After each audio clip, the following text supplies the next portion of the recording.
Bonjour, mon nom c'est Véronique. Je suis née ici à Montréal. Je travaille un peu comme tout le monde. Je vais à l'école.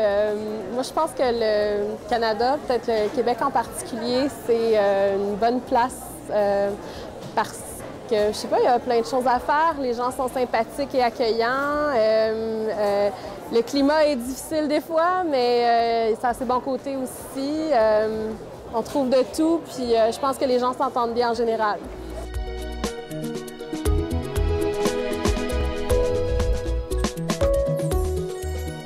Alors, moi, je suis canadienne. Je trouve que le Canada, c'est un très, très beau pays. On est la 8e puissance économique mondiale. On est le 5e pays au monde en termes de qualité de vie. On est le principal allié des États-Unis, puis on a un bon programme d'accueil des réfugiés. Mais ça, c'est juste une petite partie de la vérité.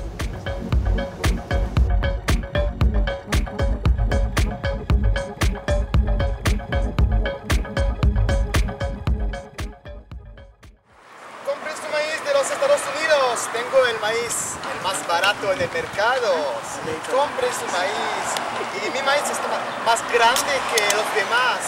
Y mi maíz es los mejores estándares internacionales. Y compre maíz, compre su maíz. ¿Qué vamos a hacer? Además ese maíz es más grande y más barato. No podemos hacer nada. Trata de vender maíz, maíz. ¿Usted no tiene bastante para darle de comer a sus hijos o a su familia? Venga a Canadá, el país de sus sueños, donde cada quien tiene un trabajo digno, bien pagado. Yo creo que voy a tener que vender el pedacito de tierra. Es nuestra opción, pero hoy tú voy a salir del mundo. Te quedas aquí, esperas un rato y compras todo. ¿Y con qué dinero voy a venir? Vamos a vender el último pedacito de tierra que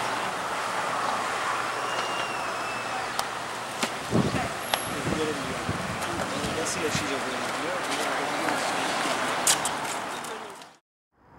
Yo me llamo Noé Ricardo Arteaga Santos, vine de Guatemala. Llegué aquí a Canadá el 11 de abril de 2008 y trabajé para un invernadero que se llamaba Saura.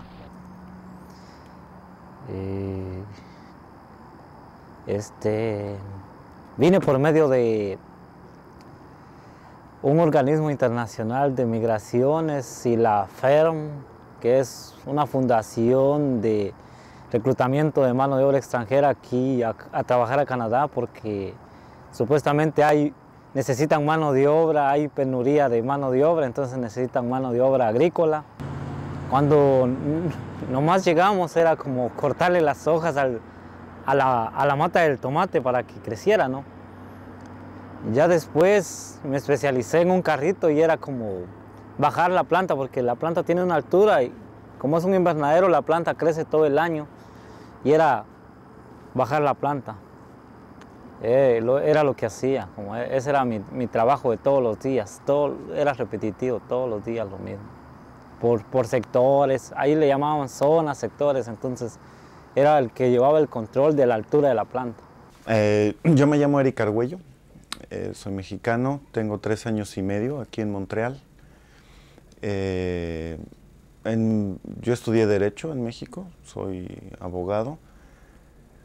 Y bueno, cuando llegué obviamente pues no podía ejercer, ¿no? En primera pues por desconocimiento del idioma, de los idiomas, ¿no? Hablaba un poco inglés, pero nada de francés. Y pues como muchos inmigrantes, mi alternativa fue el trabajo en negro. Entonces empecé trabajando para una agencia, bueno, era más bien un contratista que tenía como su propia agencia, ¿no? Para limpieza industrial. Entonces cuando había un incendio, o algún otro tipo de evento, inundación. Nosotros íbamos a limpiar fábricas, domicilios, etcétera, ¿no? Y dentro de eso también hacíamos pues, otras ramas de eso, hacíamos demolición, hacíamos un poco de construcción. En el verano algunas veces paisajismo, es decir, poner el piso, el pavé. Bueno, eso fue un periodo. Después fui a fábricas. Mi nombre es Pía Cerda. Yo soy chilena. Bueno, yo estudié periodismo, soy periodista.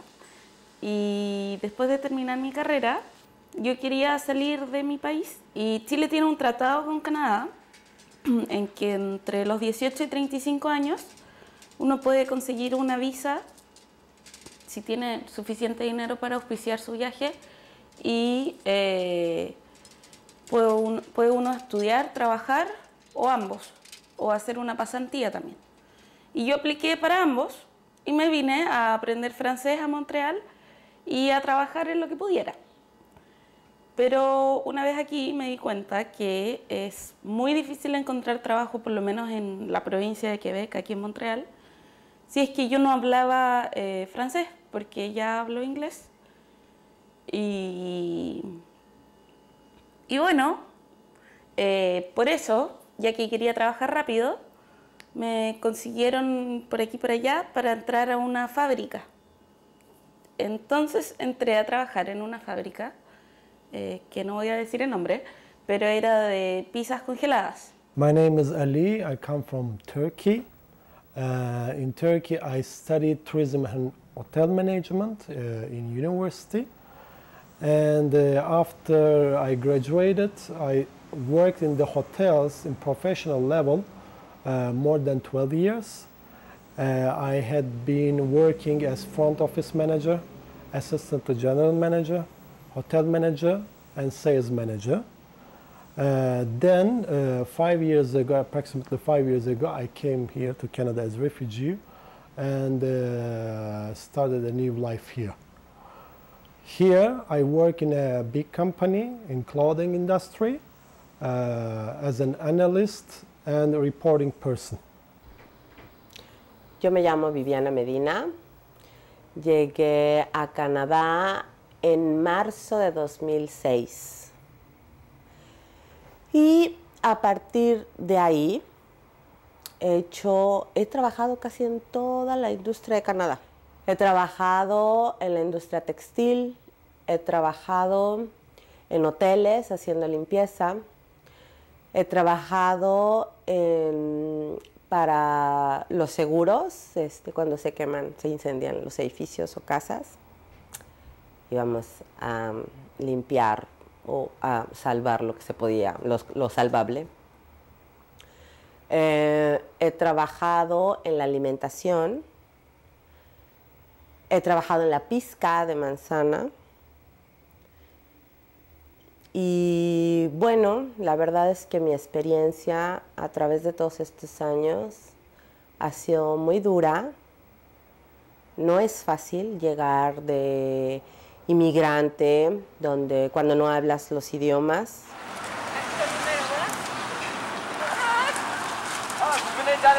Excellent. Bienvenue à Canada. Prochaine, next. Oui, bonjour, je suis français. Oui. Bienvenue à Canada, monsieur. Ouais, merci. Prochaine, next. Hello. Oh, United States. Welcome to Canada. Have a nice trip. Thank you. Prochaine, next. Passport. Sir, is this a false visa? Here's his visa's expired, sir. Ah, sí, hablas español. ¿De qué país viene usted? De México. ¿Y vienes aquí para trabajar? ¿Vienes aquí para pedir asilo? ¿Con quién vas a quedar aquí en Canadá? ¿En cualquier hotel? Pues, bienvenido a Canadá. Es el último que puede pasar sin visa. Número 3.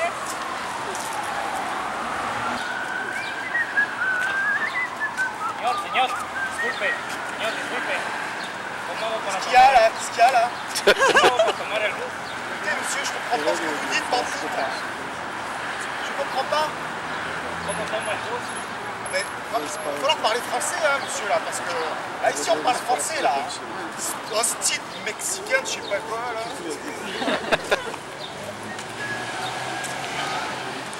Señora, disculpe, ¿cómo hago para tomar el bus?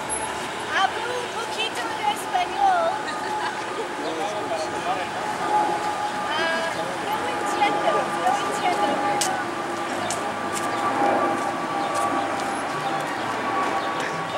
Oye, ¿hablas español? ¿Qué estás haciendo acá? Oye, acabo de llegar y tomar el bus. ¿De dónde vienes? México. Pues conozco un lugar donde puedes rentar un departamento, tal vez ahí te pueden ayudar. Ok, vamos. Acto número 4.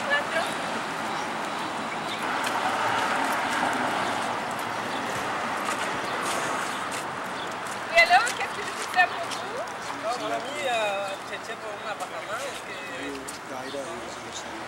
Oui, les latinos. Oui, él viene de México. Désolé, les latinos, les mexicains, ils font trop la fête. Désolé, non, excusez-moi. Que hacemos mucha fiesta y que no nos quiere aceptar, ¿no? Pero te puedes quedar en mi casa y, no sé, te puedo conseguir un trabajo en donde estoy trabajando. Ok, gracias. Todos los trabajadores eran migrantes. Yo diría que el 50% eran mexicanos, el resto eran árabes o afganos, habían haitianos, bueno, era una mezcla, había de todo. Habían también latinos de otras partes, chilenos. Y bueno, la cosa es que en esta fábrica, supuestamente aquí, según lo que sé, cuando uno trabaja CATS, uno de los beneficios es que te pagan al final de la semana o máximo cada 15 días. La cosa es que en esta fábrica, no sé por qué, desde hace 6 meses, bueno, ahora ya debe ser un año, empezaron a atrasarse con los pagos. Y cuando yo trabajé, una semana la pagaban con 6 semanas de atraso. Conocí casos de gente que, una vez me acuerdo, un mexicano que casi le cortaron un dedo, tuvo que otra compañera se la llevó, porque obviamente nadie en la fábrica se lo llevó al hospital, nada.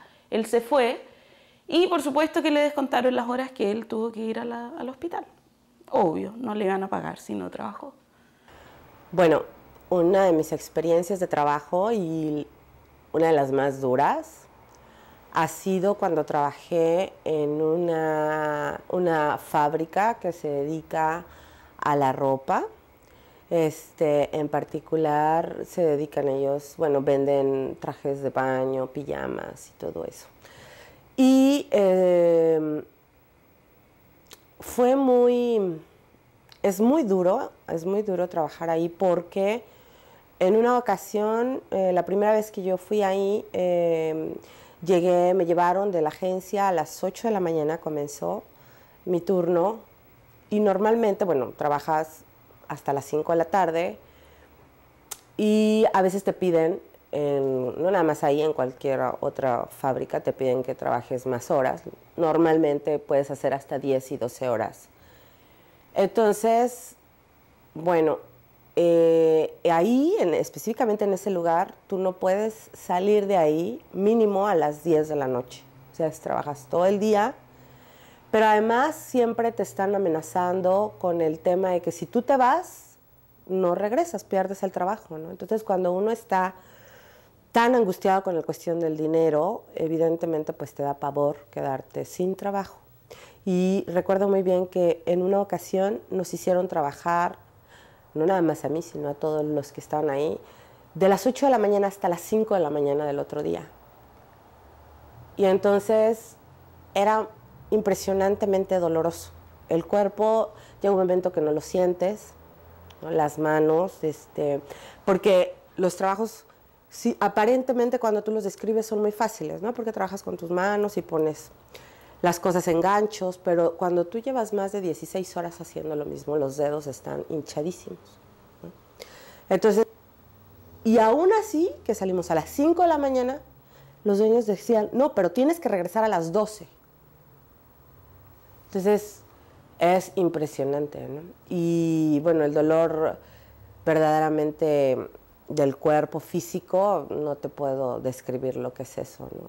Pero es todo el tiempo, porque ellos no te dejan hablar, no puedes perder un minuto de tu trabajo, como tener alguna pausa, porque tú trabajas en tablas, así donde te vacían como todas las cajas de las cosas que tú tienes que hacer, y vas pasando, ¿no? Y uno hace una cosa, otro hace la otra, y como hormiguitas. Entonces eso nunca para.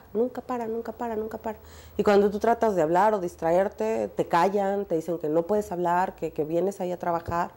Yo recuerdo que ese día específicamente, cuando estaba trabajando, la noche que nos hicieron quedarnos a las 5 de la mañana, hubo 3 chicas africanas que a las 12 de la noche ya no pudieron seguir trabajando, porque ya el dolor era muy fuerte. Y entonces el hijo del dueño les empezó a gritar de una manera tan déspota, tan humillante. Le dijo que qué tipo de inmigrantes eran ellas, que no venían a trabajar, que a este país se venía a trabajar, y que de esa forma pues jamás iban a salir de las condiciones miserables en las que vivían. Y esa persona que les gritó, porque además se los gritó, tenía no más de 22 años, ¿no? Era el hijo del dueño. Y después, como las chicas no se quedaron, entonces el tipo les decía, lárguense inmediatamente de mi lugar, ¿no? Y entonces a veces dices, pues a lo mejor por no recibir esos gritos, por no recibir una humillación, pues tú te quedas. Entre el miedo a perder el trabajo y entre el miedo a ser humillado delante de la gente, pues tú te quedas.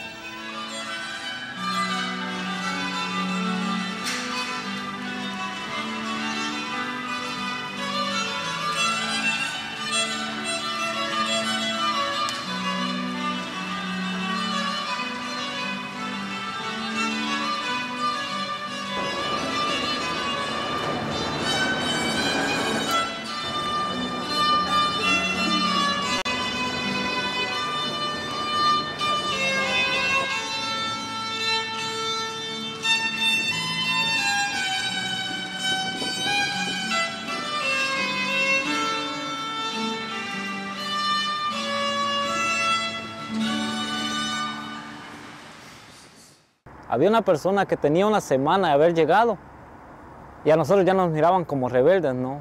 El supervisor que controlaba. Entonces le dijo, te quedas. Esta persona no iba preparada con cena y nadie le dijo, oye, ¿cómo se aplica un pesticida, no? Te dan equipo, o sea, pero no las instrucciones y no lo que conlleva la aplicación de este pesticida. Y nuestro amigo se empezó a enfermar, o sea, se enloqueció. O sea, es mi palabra, ¿no? Pero no es como un diagnóstico. Al día siguiente, lo mismo, porque escogían 3, 4 personas, no se quedaban todos para hacer la fumigación, porque como es peligroso, ¿no? Y no te puedes quedar porque te intoxicas. Entonces, el amigo ya no se quiso quedar y le dijeron que si él a qué venía aquí, si venía a pasear o qué. Entonces empezamos a exigir que lo llevaran al hospital y una semana y no lo llevaban porque como las personas no entienden el español, él ya hablaba puras incoherencias, ya hablaba, pero como trabajaba y como lo que importaba era trabajar y no lo que tú digas o que no te entiendan, ¿no? Hasta que tuvo un problema con una supervisora quebeca que él ya estaba loco y no sé qué le dijo la supervisora y él reaccionó. Entonces vienen y lo encierran en el comedor. Y pasó varios días y no lo llevaban al hospital. No trabajamos a la entrada de la mañana exigiendo que lo llevaran al hospital. Ya un médico certificado fue como locura y algo así, invalidez. Pero como no quieren pagar la invalidez, no quieren pagar nada, entonces lo expulsaron, o sea.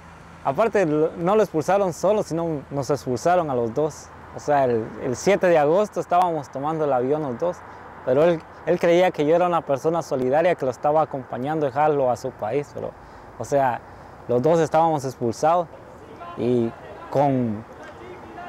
en el contrato decía que el empleador paga el billete de avión ida y vuelta. Me habían descontado mi billete de avión. Según las normas de trabajo y según mi contrato había una semana de preaviso. No me la dieron, entonces fue así como me regresé a Guatemala. O sea, me están persiguiendo por difamación y todas las pérdidas que la empresa tenga y yo las voy a tener que pagar. Mi regreso fue para aclarar como mi situación, porque igual, o sea, yo siento que fui despedido injustamente, o sea, es mi punto de vista, no sé. De ahorita en adelante yo paso a ser un asesino y cualquier cosa que le suceda a mis ex compañeros, yo sería el responsable. Entonces, como también quería aclarar esa situación.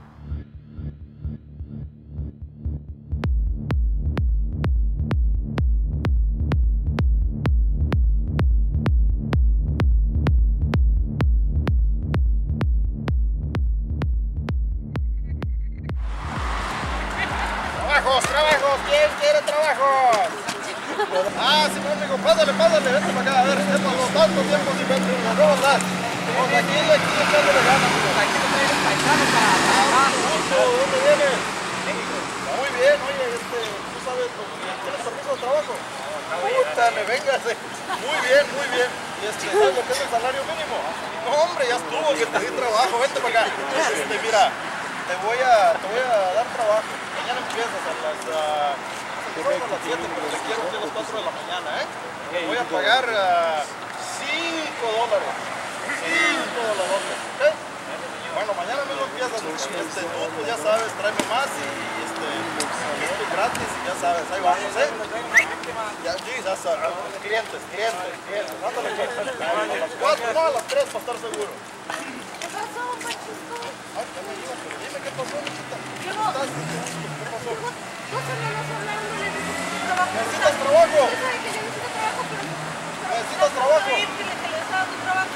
¿Quieres trabajo? Acá, mira, órale, de volada, aquí se va a hacer el trabajo, de volada. Pero, de volada. Pues eres una mujer, soy un hombre, tengo mis necesidades. Vete para acá, hombre, mira, te voy a pagar $4 la hora. ¡Hombre! Bueno, pues, vamos a hacer una inteligente. $5. Porque somos del mismo país. Dale, mija, vente, 5.50 pues. Uno de los problemas más significativos es que lo que vemos es que las jerarquías latinoamericanas se reproducen aquí en Montreal.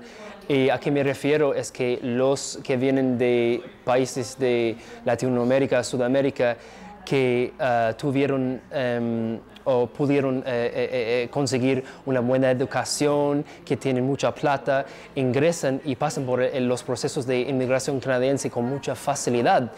Y algunas personas de esta comunidad decidieron sacar ganancia de los que no pueden, que no están en esta misma situación de estatus.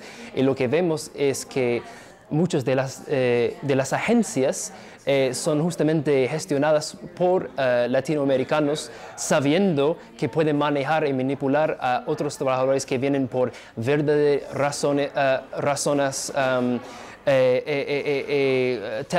tales como malas situaciones económicas, amenaza de la vida, varias razones. Y la cosa es que más encima de todo eso, el gobierno canadiense sabe lo que está pasando y sabe que tienen 2 o 3 años antes de que esas personas, estos trabajadores, puedan conseguir el estatus legal, que tienen como 3 años de cada persona de más o menos de trabajo cubierto en negro, trabajo en precario, trabajo trabajo barato. Entonces, yo fui a esa agencia y recuerdo que estaba lleno. Y había una chica, no sé si era checa o ucraniana, muy bonita. Entonces, pero ella, al igual que yo, no hablaba una gota de francés, una gota de inglés. Entonces, estuvimos ahí esperando y como a las 9 de la mañana ya se fue la última persona. Ya las camionetas ya los habían llevado a todos y quedamos ella y yo. Y al final el dueño de la agencia viene y se sienta adelante de nosotras y nos dice si nos gustaría trabajar en una clínica de masajes. Y entonces, pues yo dije, pues sí, porque no sabes, ¿no? Una clínica de masajes, yo me imagino que es una clínica donde vas tus cremas y una clínica, ¿no? Normal, jamás me imaginé que fuera otro tipo de masajes. Así que yo dije que sí, y la otra chica que también con mucho trabajo entendía algo de inglés también dijo que sí. Y nos hizo esperar y como 2 horas después, el señor nos pasó como a su privado y nos dijo, a mí primero, y me dijo, bueno, pues empieza conmigo. Entonces yo dije, ¿cómo? ¿No? Y entonces yo vi cuando, o sea, el señor se empezó como a desabrochar su camisa y entonces, pero anterior a eso él había dicho, cuando yo dije que sí, él dijo, bueno, está bien, en esta clínica donde las van a llevar, les van a pagar $50 el día. Entonces yo dije, wow, pero algo también no coordinaba muy bien. Pero no sabía si estaba entendiendo, ¿no? Tampoco, porque dije, bueno, ¿cómo es, no? Entonces, bueno, yo dije, sí, no hay problema. Pero después cuando me hace pasar al privado de él, su oficina, digamos, y el tipo como se empieza a desabrochar la camisa, entonces ahí me espanté y dije, ¿qué tipo de masaje? O qué era exactamente mi trabajo. Entonces el tipo me explicó, masajes eróticos. Entonces ahí entendí que era otra cosa. Entonces, bueno, pues ya salí de ahí y también le dije a ella, no te quedes, ¿no? Entonces, con mucho trabajo. Ella no hablaba nada yo con ella, no habíamos hablado, pero en ese momento solamente pues la jalé, le dije, no te quedes, ¿no? Es el trabajo que estamos buscando. Y después me enteré, ¿no? Como que hay toda una red de masajes. Y bueno, ya supe, ¿no? Y además de todo, hasta mal pagado estaba, porque no funciona así. Entonces, pues es como ahora lo veo y me da risa, ¿no? Porque, muchos de mis amigos me dicen, ay, pues qué tonta, hasta mal pagada estabas. Pero cuando estás en esas condiciones, cuando estás sola, cuando no tienes información o no sabes a dónde recurrir, pues es muy fácil caer ahí. Es muy fácil. Porque en el mejor de los casos, pues este hombre nos dijo, bueno, pues aquí, ¿no? Pero tal vez que nos hubiera llevado directamente. Igual hubiéramos podido salir, pero tal vez que no. Uno nunca sabe, ¿no? Eres una mano de obra a la medida de las empresas, demasiado flexible, ¿no? Y donde no puedes ni siquiera, es muy difícil tener un trabajo regular. Entonces es por llamada, estás esperando la llamada o tienes que ir, como a veces en algunas agencias, a pararte ahí desde las 7 de la mañana a ver qué sale, ¿no? Entonces, ese es el problema. El otro problema es que en esa medida, para poder completar para tus gastos, uno acepta todo tipo de trabajos, ¿no? Y otra parte es que, bueno, no los aceptas, no sabes ni a dónde te están llevando. Hay veces que te dicen, pasa la camioneta por ti, cualquier cosa, y no sabes ni a dónde vas a ir a trabajar. Si está fuera de la isla de Montreal, si está en un parque industrial, ¿dónde? ¿No?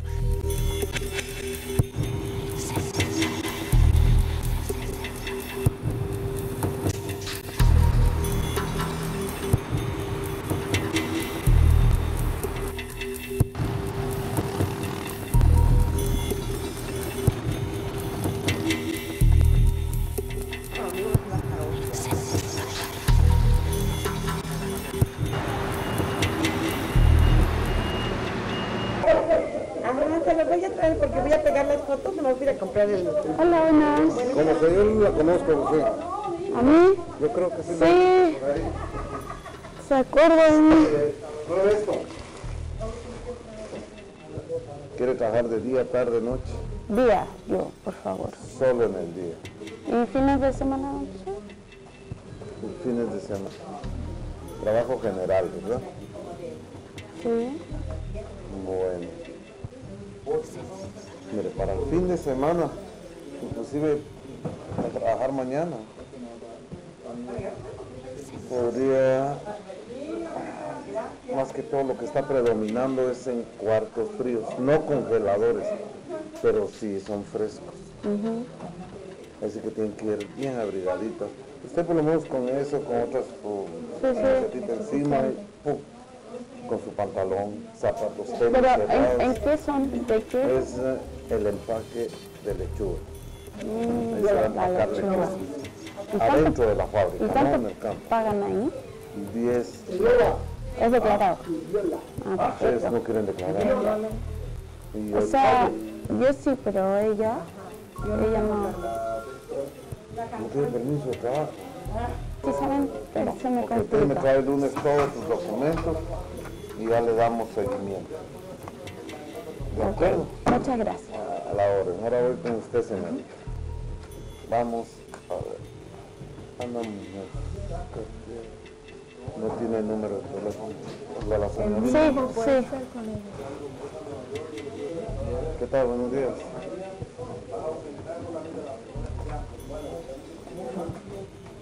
Usted si no habla francés, ¿y español?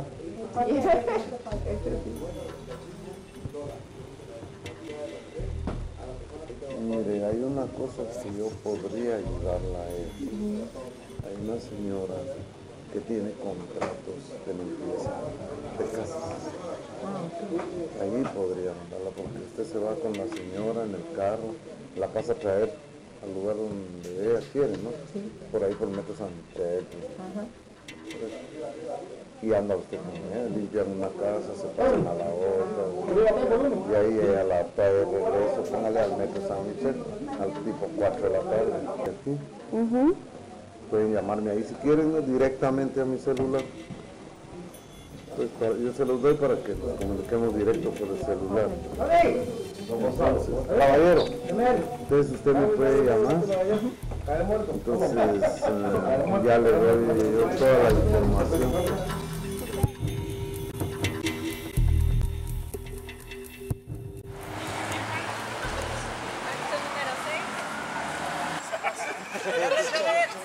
¡Más rápido! ¡Trabaja más rápido!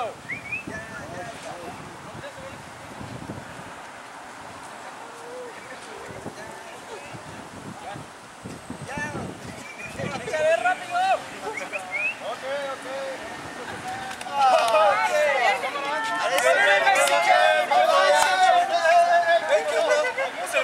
Falta mucho para...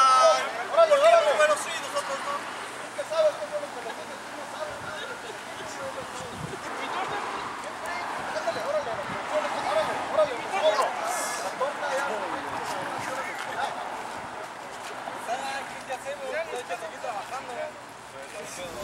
Bueno, si yo tuviera que ponerle nombre a una obra de teatro como lo que pasa hoy, creo que sería algo así como Los títeres ignorantes. Si tuviera que ponerle nombre, el nombre sería La Cloaca.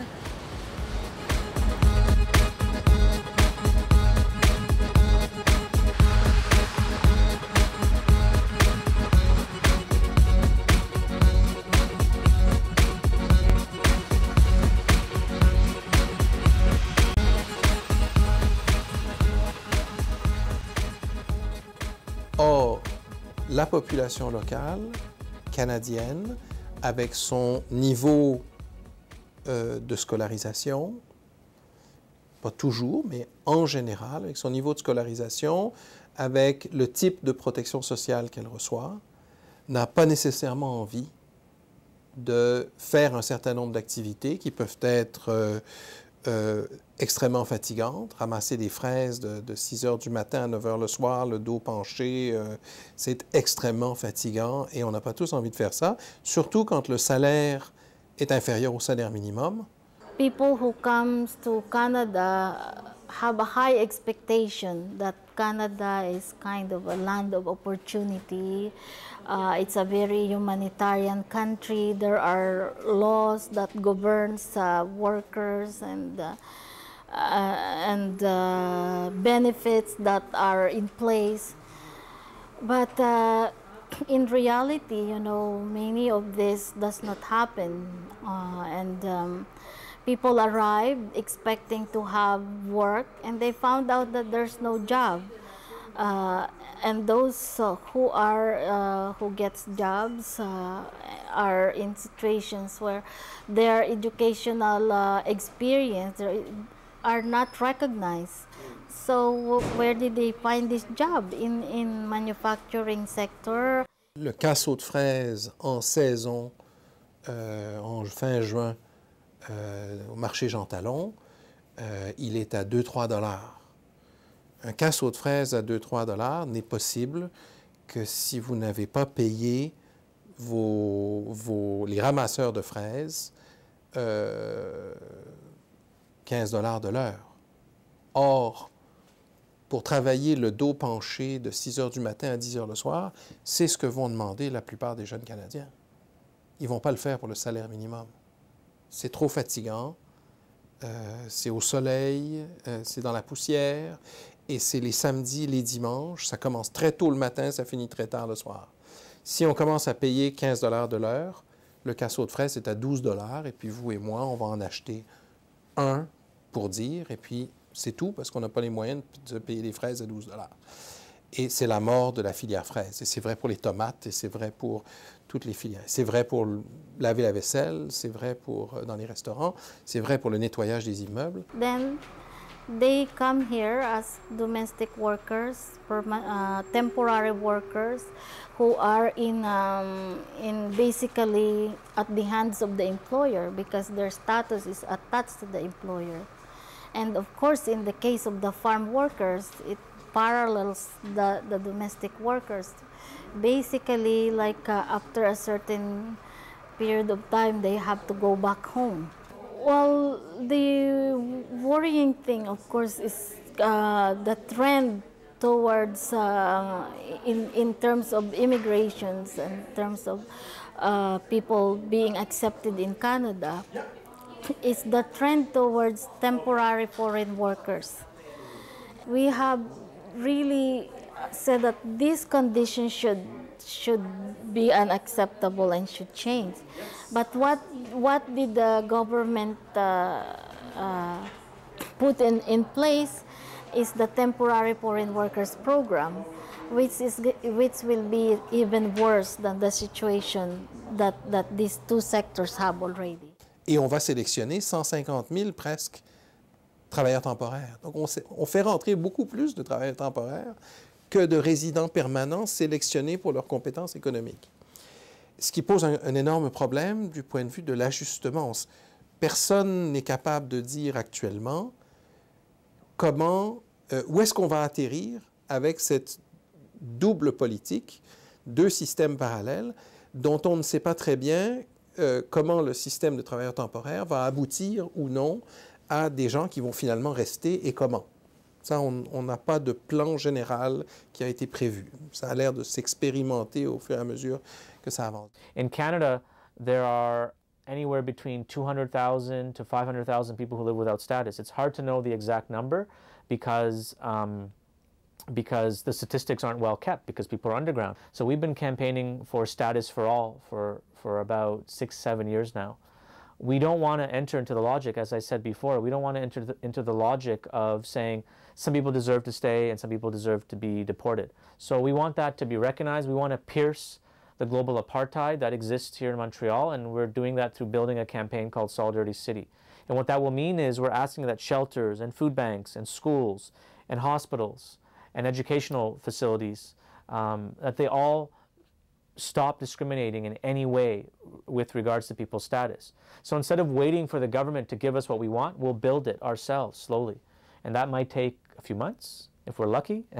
That will likely take several years, but we're building a campaign. And it's linked to movements in France and in the rest of Europe. It's linked to movements in the United States, in Latin America, that is basically asserting the right of people to migrate if they so choose, the right to resist being displaced, and the right to return to your homelands if people so choose. So again, we're building those movements based on the reality of migrants and not by imposing a reality on them.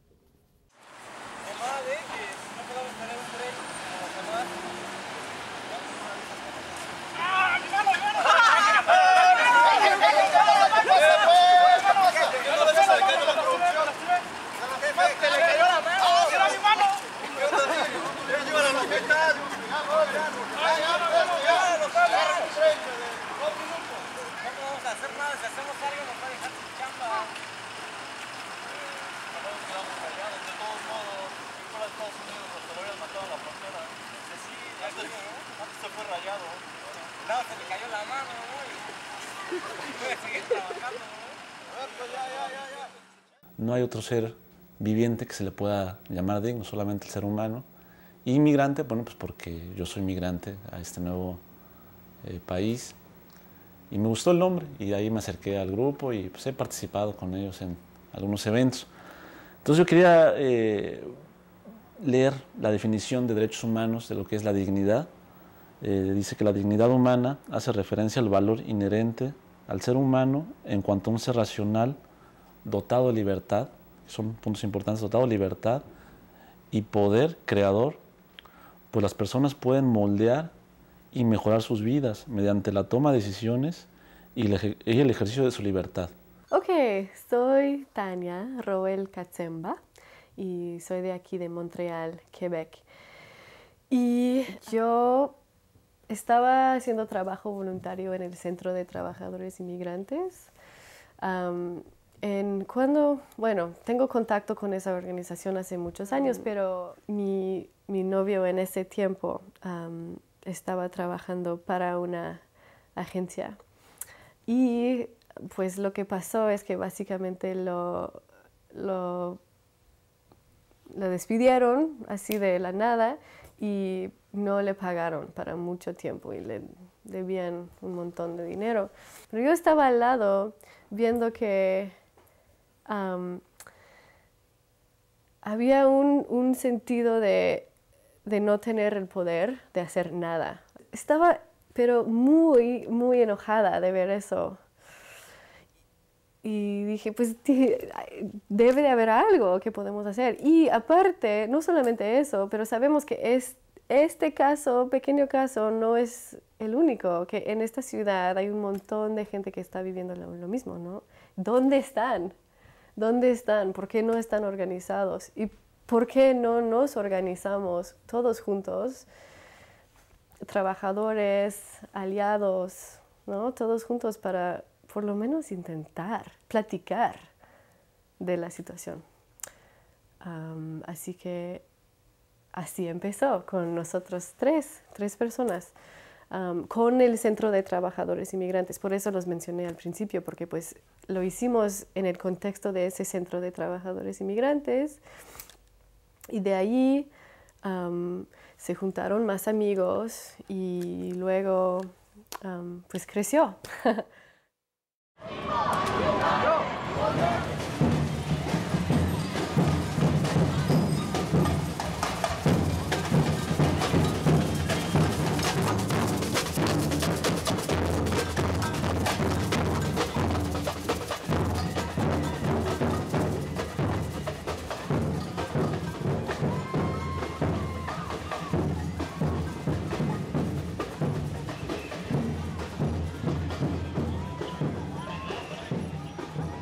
El colectivo Dignidad Migrante se nació de la estrategia de organizar que tenemos al Centro de Trabajadores y Trabajadoras Inmigrantes, que básicamente es para,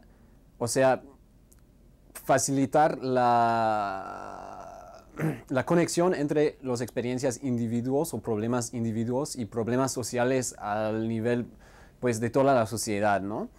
Hacíamos una serie de talleres sobre el laboral en español y pues aplicando específicamente a la cuestión de cómo se puede defender los derechos laborales si no tiene un permiso de trabajo, si no tiene un estatus, digamos, regular en el país. Y eso fue una cuestión que, o sea, interesó a un montón de gente, ¿no? Después de haber pasado una semana todos los días en la calle hablando con la gente, juntemos un grupo de, no sé, unos 30 personas para participar en un taller. Entonces, este grupo de gente que participó en la serie de educación popular comenzó a decir, pues somos un colectivo, ¿no? Comenzaron de hablar de hacer proyectos en común. Entonces, así básicamente es la historia del colectivo Dignidad Migrante, cómo se nació. Pues casi todo lo que el colectivo hace tiene algo que ver con la comunicación, ¿no? Una de nuestras primeras acciones fue básicamente redactar una obra de teatro que trataba de las experiencias de discriminación y las experiencias al trabajo en las agencias que los miembros del colectivo mismo han tenido, y de utilizar esta obra como una herramienta pública para articular qué está pasando, para criticar y sobre todo para que la gente que han vivido una cosa parecida podrían identificar con eso, porque para mí nuestras iniciativas que tienen algo que ver con comunicación o tomar control de los medios de comunicación es una cuestión de construir una red social, de construir una solidaridad y una cooperación entre gente que ahorita están divididos. Tras el obra de teatro que hicimos unos 3 veces en lugares públicos y el programa de radio que ya lleva 1 año y ya estamos comenzando de organizar un sitio web. Son todas herramientas de comunicación para alcanzar a la gente que están metidos en los mismos problemas sobre los cuales estamos trabajando, ¿no? Eso es súper importante para avanzar una fuerza popular, ¿no?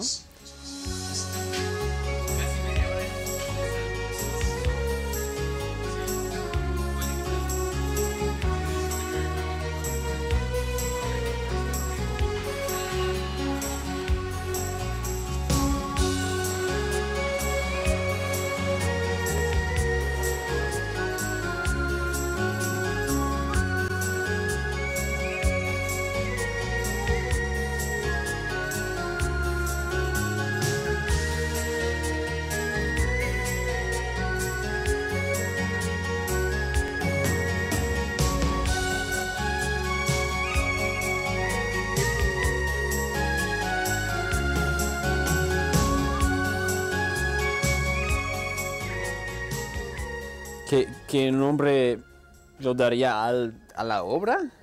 Así. Pues la fabricación y la destrucción de divisiones sociales, ¿no? Pues es eso, la fabricación y destrucción de divisiones sociales, ¿no? Yo le pondría a la obra los sueños de los migrantes. No sé. So if there was a play that I would use to describe all these things I was talking about, it would be Our Terrain of Struggle.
se acabó el break, pero se acabó también la producción. ¿De qué estás hablando?